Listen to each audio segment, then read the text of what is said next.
Perception is power.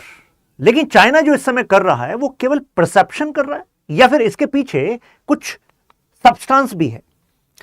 जैसे ही tariff start हुए, Donald Trump ने कहा कि अब चीजें बदलने वाली हैं, ग्लोबल इकोनॉमी शेप होगी उन टर्म्स पर जो यूएसए चाहेगा।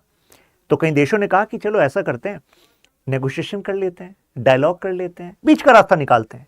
लेकिन चाइना ने कहा झुकेगा नहीं। मतलब कहा कि अगर आपने 125% टैरिफ हम पर लगाया तो हम भी 125% लगाएंगे।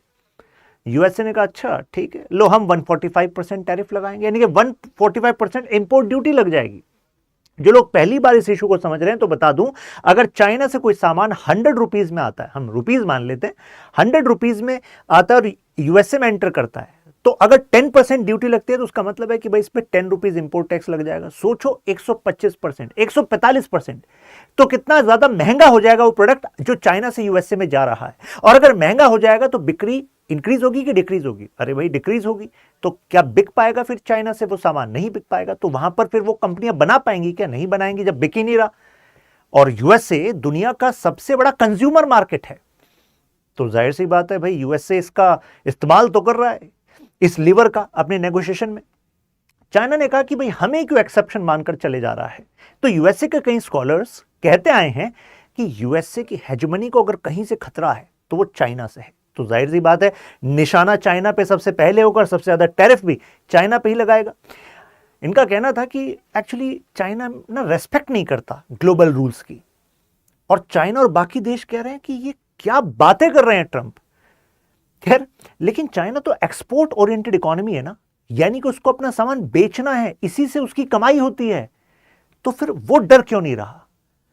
तो क्योंकि इस टैरिफ से तो भाई आपके एक्सपोर्ट पर इंपैक्ट होगा ही होगा, तो कुछ तो कारण होंगे। जरा समझते हैं। ट्रंप का जो पहला रूल था ना, उस समय पर भी यूएस और चाइना के बीच में ऐसा ही ट्रेड वॉर हुआ था। मतलब इस बार जो गेम प्लान है वो पूरी दुनिया के लिए है, इसका जो ट्रायल है वो चाइना के साथ पहले कर चुके हैं।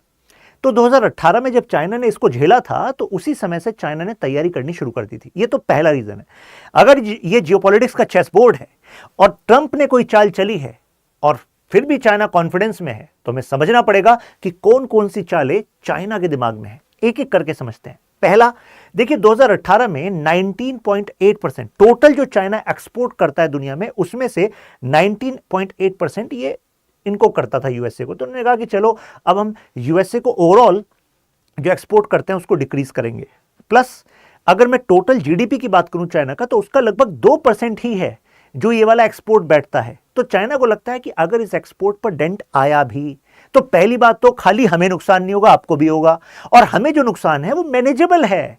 ऐसा नहीं है कि हमारी इकोनॉमी क्रिपल हो जाएगी। इसके अलावा और भी कारण है। जैसे यूएस ने सन 2000 से लेकर 2022 का अगर हमने डेटा निकाला तो पता लगा कि यूएस ने अपनी डिपेंडेंस चाइना पर 4 गुना बढ़ा दी, 4 गुना।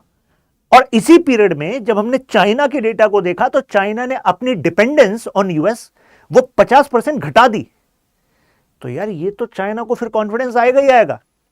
अभी लगभग 532 ऐसी कैटेगरीज हैं, 532 ऐसी कैटेगरीज है, प्रोडक्ट कैटेगरी, जो एक्सक्लूसिवली यूएस से चाइना से ही लेता है, किसी और से लेता ही नहीं है। तो अगर इंपोर्ट ड्यूटी उस पर बढ़ाएगा तो वो सामान चाइना से यूएसए में और महंगा आएगा, तो उनके जो कंज्यूमर हैं उनको ही तो महंगा पड़ेगा।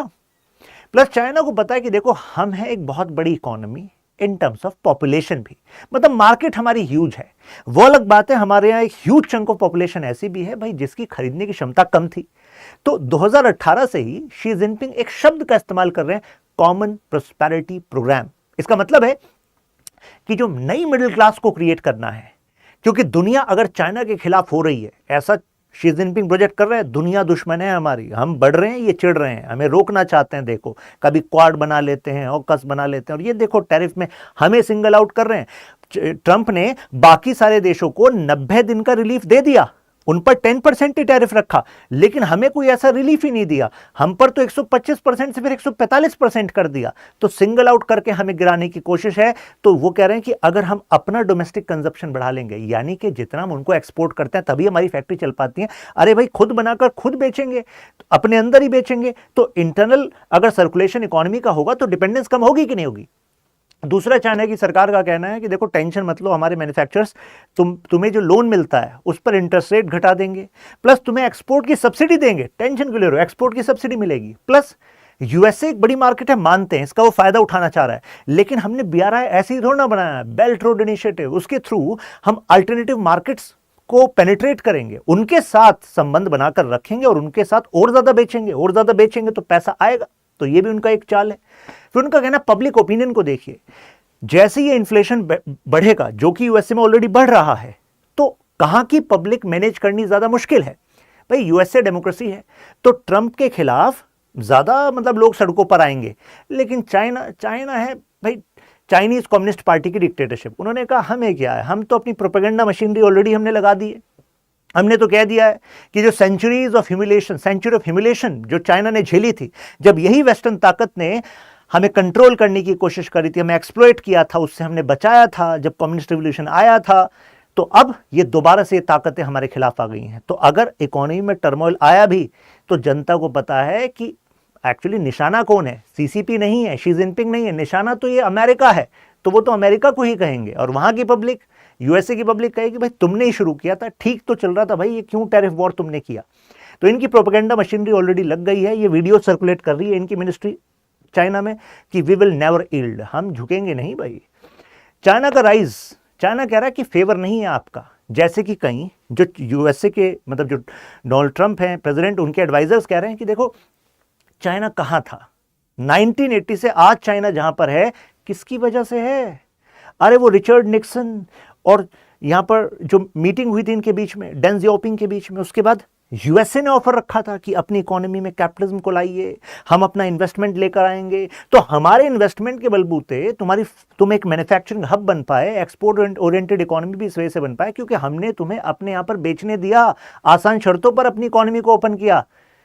तो चाइना कह रहा है देखो ऐसा है, सेलेक्टिव बातें मत करो, आपने कोई फेवर नहीं किया, आपकी कंपनी ने अगर सस्ता सामान यहां पर बनाया तो मोटा मुनाफा आपने कमाया, यहां पर 50 रुपए में बनाते हो, दुनिया भर में 500 रुपए में बेचते हो, तो भाई हमें तो 50 रुपए मिलते हैं, बाकी का मार्जिन तो आप ले जाते हो।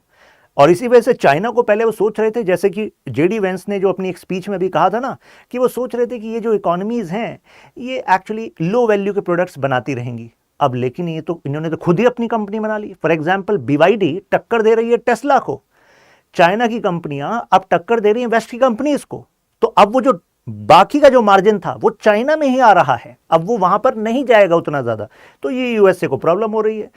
तो अब ये प्रोपगेट जो कर रहा है चाइना आइडिया, इसके थ्रू एक और रीजन है, वो ये भी कम्युनिकेट करना चाहता है कि देखो ideologically as well as China की पब्लिक तैयार रहे कि छोटा मोटा टर्मोइल होगा, लेकिन इसके बाद लॉन्ग टर्म ऑटोनॉमी हम मैनेज कर पाएंगे, फिर हमारी यूएसए पर जो डिपेंडेंस है कम हो जाएगी।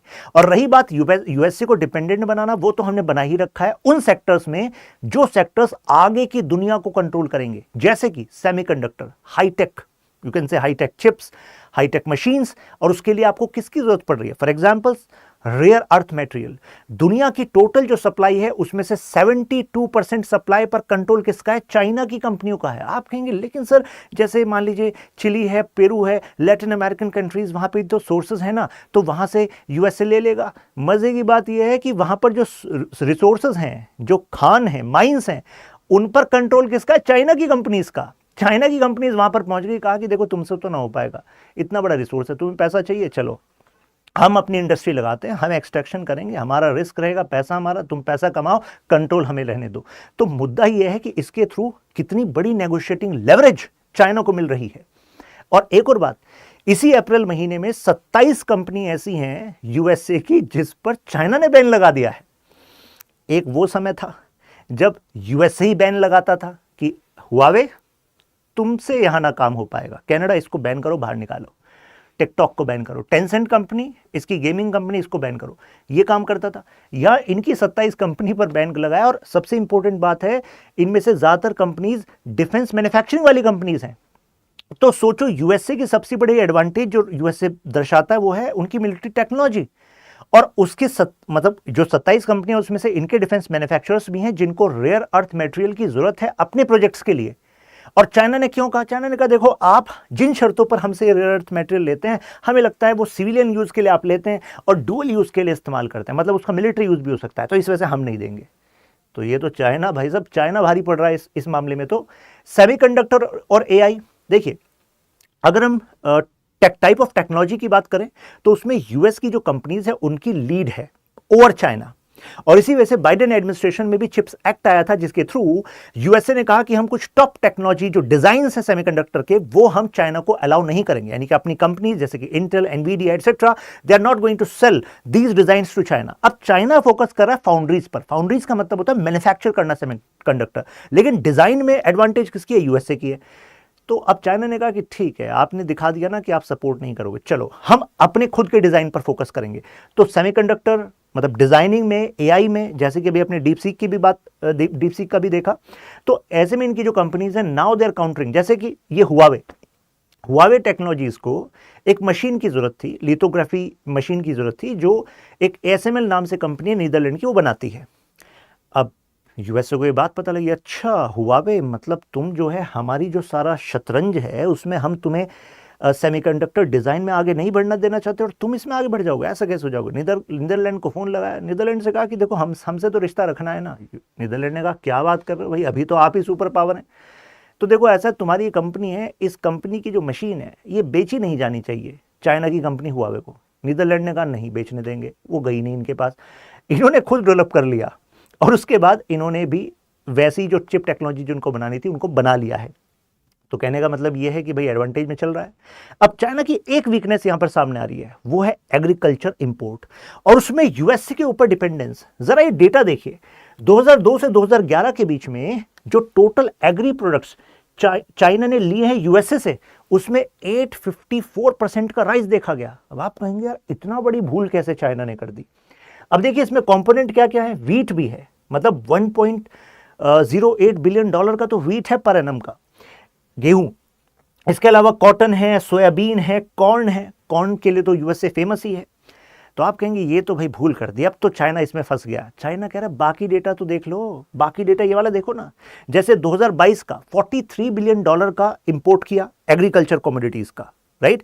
लेकिन 2023 देखिए, उसके अगले साल 34 बिलियन डॉलर, 43 से 34 बिलियन डॉलर। कहने का मतलब ये है जिसके बारे में हम बात कर रहे हैं कि ये तो भाई चाइना तुम यहां घेरे जाओगे, तो चाइना को भी तो ये बात पता है। तो चाइना अपने फूड सफिशिएंसी पर काम कर रहा है, लेकिन हां अभी भी एक बड़ा कंपोनेंट यूएसए पर डिपेंडेंट ये है। Now coming back to this topic, self sufficiency कैसे कर रहा है? वो टेक्नोलॉजी के थ्रू कर रहा है। अगर पता है कि बड़ी मात्रा में उसके लिए एरेबल लैंड चाहिए, लेकिन उसके लिए फिर एरेबल लैंड में अगर केवल ह्यूमन रिसोर्स का इस्तेमाल करेंगे तो भाई प्रोडक्टिविटी कैसे आएगी? चाइना कह रहा है हम ड्रोन का इस्तेमाल करेंगे, हम आईओटी का इस्तेमाल करेंगे, इंटरनेट ऑफ थिंग्स, जिसके थ्रू जो मौसम, soil, which can be the best crop, इस सब का इस्तेमाल करके चाइना कह रहा है कि हम सेल्फ सफिशिएंसी अचीव करने में लगे हुए हैं।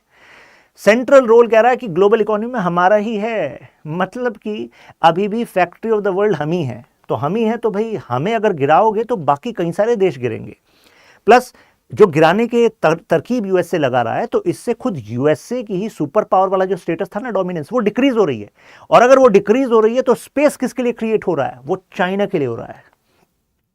तो चाइना कह रहा है कि जैसे आपकी कंपनियां हैं, एप्पल है, टेस्ला है, इनका मेजर प्रोडक्शन कहां हो रहा है? हमारे यहां हो रहा है। जैसे टेस्ला की बात करें, क्योंकि टेस्ला यहां पर चाइना, क्या कहा जा रहा है कि बैक चैनल डिप्लोमेसी में एलन मस्क का इस्तेमाल हो रहा है यहां पर, ऐसा कहा जा रहा है। बैक चैनल का मतलब होता है पीछे के रास्ते से। हालांकि आप सबको पता है कि मस्क तो भाई क्लोज सर्कल में है, डॉज को लीड कर रहे थे अभी। तो इनका कहना है कि टेस्ला की जो शंघाई में फैक्ट्री है, उसका जो प्रोडक्टिविटी है, उसका जो स्केल है, it is way higher than California factory. Plus एक और डेट यहां पर इंपॉर्टेंट है कि ऑलरेडी ट्रंप आ चुके हैं, और ट्रंप के आने के बाद भी फरवरी मंथ में एक नई फैक्ट्री इन्होंने स्टार्ट करी है मस्क ने। तो भाई अगर नई फैक्ट्री, $200 मिलियन प्लस का इन्वेस्टमेंट है वहां पर, तो भाई क्या उनको अंदर से नहीं पता था कि ये टैरिफ आने वाले हैं? तो इससे भी चाइना को ऐसा लगता है कि यार ये शॉर्ट टर्म जो है टेक्टिक है एक तरीके से डोनाल्ड ट्रंप की, जिससे कि वो अपनी इकोनॉमी को एक ह्यूज लेवरेज दे दें। होता है ना कि भाई अगर दूसरों को अपनी बात मनवानी हो तो खेल को बिगाड़ दो और कह दो कि तब तक नहीं शुरू करेंगे जब तक हमारी शर्त नहीं मानोगे। अब सबको खेलना है तो कुछ वो गुंजाइश सबको सब दे देंगे, उससे जिसने खेल बिगाड़ा उसको नेट एडवांटेज हो जाएगी। तो ये करना चाह रहे हैं। तो चाइना कह रहा है कि भाई अगर ऐसा इन्वेस्टमेंट इनकी कंपनियां कर रही हैं जिसका कि मेजर प्रॉफिट यहाँ से हो रहा है, तो यानी कि ये एक शॉर्ट टर्म गेम है, लॉन्ग टर्म तो ये टैरिफ वॉर सस्टेन करेंगे नहीं। एक और इंटरेस्टिंग बात बताता हूं, जब टेस्ला ने इन्वेस्ट किया था शंघाई में, तो चाइना की सरकार ने अपने सरकारी बैंक को कहा कि अरे मस्क को $1.4 बिलियन मात्र लोन दो और सस्ता दो। भाई इतना एहसान क्यों चल रहा है यहां पर? फिर जो अभी चाइना के प्रीमियर हैं, मतलब इक्विवेलेंट टू प्राइम मिनिस्टर, यानी कि सेकंड रैंक हो गई आफ्टर शी जिनपिंग, ली कियांग, जब पहली फैक्ट्री मस्क ने वहां पर लगाई थी अपनी टेस्ला की, तो उस समय शंघाई को जो लीड कर रहे थे वो यही कर रहे थे, ली कियांग। और ली कियांग की तब से ज्यादा करीबियां बताई जाती हैं मस्क के साथ। और एक और एहसान है यहां पर, भाई उस एहसान को कैसे चुकाओगे? वो ये है कि वहां पर कॉर्पोरेट टैक्स था 25%, लेकिन टेस्ला को वहां पर 10% छूट दी गई थी, यानी कि 15% रखा गया था। और सोचो यार, करोड़ों का इन्वेस्टमेंट है, उसमें अगर 10% की छूट मिल रही है आपको, तो यार कितना बड़ा अमाउंट है। तो ये सब जो इन्होंने किया है मस्क के लिए, तो कहीं ना कहीं बैक चैनल से वो फायदा जो है कई सर्कल्स में मतलब कई सर्कल्स में जाता है वो, और वो सभी सर्कल्स बैक चैनल से फिर चाइना की सीसीपी अपने लिए इस्तेमाल कर रही होगी। तो ऐसा भी अंदेशा लगाया जा रहा है। यही बात है जो मैं आपको बता रहा था। प्लस चाइना का कहना है कि देखो अब ऐसा है, जियोपॉलिटिक्स में ना अगर एक जगह प्रॉब्लम होती है ना, तो नए मौके को भी लेकर आती है। मैं एग्जाम्पल देता हूँ, जैसे एशिया की पॉलिटिक्स को समझो आप, जापान, साउथ कोरिया, अगर मैं फार ईस्ट की बात करूं, अब ये देखो, ये साउथ कोरिया, जापान जो है किसके एक्सेस का पार्ट कहे जाते हैं? यूएसए के एक्सेस का पार्ट कहे जाते हैं। अरे जापान तो एलाय कहा जाता है ना यूएसए का, ये तो स्ट्रेटेजिक एलाय है, क्वाड में भी जापान बैठा है। लेकिन यहां क्या हो रहा है? चाइना कह रहा है अच्छा तुम्हारे टैरिफ वॉर से हम भी परेशान, जापान भी परेशान, साउथ कोरिया परेशान, तीनों आकर एफटीए साइन करने की बात कर रहे हैं। इसको कहा जा रहा है ईस्टर्न ट्रायंगल। तो ये तो यूएसए के लिए एक बहुत बड़ी हार वाली बात हो जाएगी कि Japan, south Korea, capitalist economy जिसको बनाने में यूएसए का भी रोल था, अब वो चाइना के साथ एक ट्रायंगल बना रहे हैं, एफटीए करेंगे, तो इनके बीच की जो सर्कुलेशन होगी इकोनॉमी की, तो वो यूएसए पर इनकी डिपेंडेंस को कम कर देगी। दूसरा देखिए, ये साउथ चाइना सी में ये वियतनाम, फिलीपींस, इनके रिलेशन समझ में आ रहे हैं आपको यूएसए से? मतलब यूएसए तो सोच रहा था कि इसका इस्तेमाल करेंगे हम चाइना पर दबाव बनाने के लिए, लेकिन अब टैरिफ से ये भी परेशान है। तो ऐसे में यहां पर एक नई रेप्रोचमेंट स्ट्रेटजी दिख रही है हमारी चाइना की। वियतनाम में लगातार विजिट्स, कंबोडिया, मलेशिया, इन सब देशों में चाइना अब अपनी करीबियां बढ़ा रहा है। तो यानी कि जिस एरिया को हम यूज कर रहे थे चाइना को काउंटर करने के लिए, अब इस यूएसए की स्ट्रेटजी की वजह से वो खुद चाइना के पाले में जा रहा है। अब हमारे लिए भी सोचने वाली बात है कि भाई हम भी इसको स्ट्रेटेजिकली एडवांटेजेस मतलब यूज करना चाहते थे। जैसे वियतनाम को $50 मिलियन का क्रेडिट दिया था कि तुम हथियार खरीदो, चाइना तुम्हें परेशान करता है। फिलीपींस, जरा ब्रह्मोस की बारे में तुमसे बात करते हैं। तो अब अगर वो खुद चाइना के बारे में जाएंगे तो भाई फिर तो हमें भी नए डायनेमिक्स सोचने पड़ेंगे। यूरोपियन यूनियन, याद आ रहा आपको, यूएसए और European Union, transatlantic trade, transatlantic partnership, West के पास पावर कंसेंट्रेट रहती थी क्योंकि यूएसए और यूरोपियन यूनियन एक साथ खड़े होते थे। यहां पर देखिए क्या हो रहा है, जैसे टैरिफ डिक्लेयर होते हैं, यूरोपियन कमीशन की हेड कॉल करती हैं ली कियांग को, चाइनीज प्रीमियर को, कहती हैं कि we have to condemn it jointly, और हमें भी रिटेलिएशन करना पड़ेगा। तो इसका मतलब यह है कि यूरोपियन यूनियन, जो वेस्ट का एक आधा भाग मान लीजिए, वो अब यूएसए के पाले से जा रहा है। और यहां पर चाइना कह रहा है कि ठीक है, तो तुम क्या कह रहे थे? तुम कह रहे थे यूएसए के साथ मिलकर डीकपलिंग करोगे हमारी। डीकपलिंग का मतलब होता है चाइना पर डिपेंडेंस कम कर देंगे, सप्लाई चेन में चाइना का अल्टरनेटिव ढूंढेंगे। लेकिन अब तो यूरोपियन यूनियन का और ज्यादा क्लोजनेस दिखेगा हमें इनके साथ। और इनडायरेक्ट एक्सपोर्ट, एक नई तकनीक क्या, चाइना ऑलरेडी इसका इस्तेमाल कर रहा था, अब चाइना और ज्यादा करेगा, वो है लैटिन अमेरिका। यानी कि आपने जो टैरिफ लगाया है वो चाइना पर लगाया है ना, लेकिन चाइनीज कंपनी का इन्वेस्टमेंट लैटिन अमेरिका में भी है। ब्राजील में बीवाईडी ने इतनी बड़ी फैक्ट्री खोल दी है जिसमें 4000 एम्प्लॉइज हैं, और बीवाईडी की गाड़ियां वहां से यूरोप में भी जा रही हैं और यूएसए में भी। तो सोचिए, तो कहने का मतलब यह है कि आपकी बैकडोर में फैक्ट्री बना रखी है उन्होंने, मैक्सिको।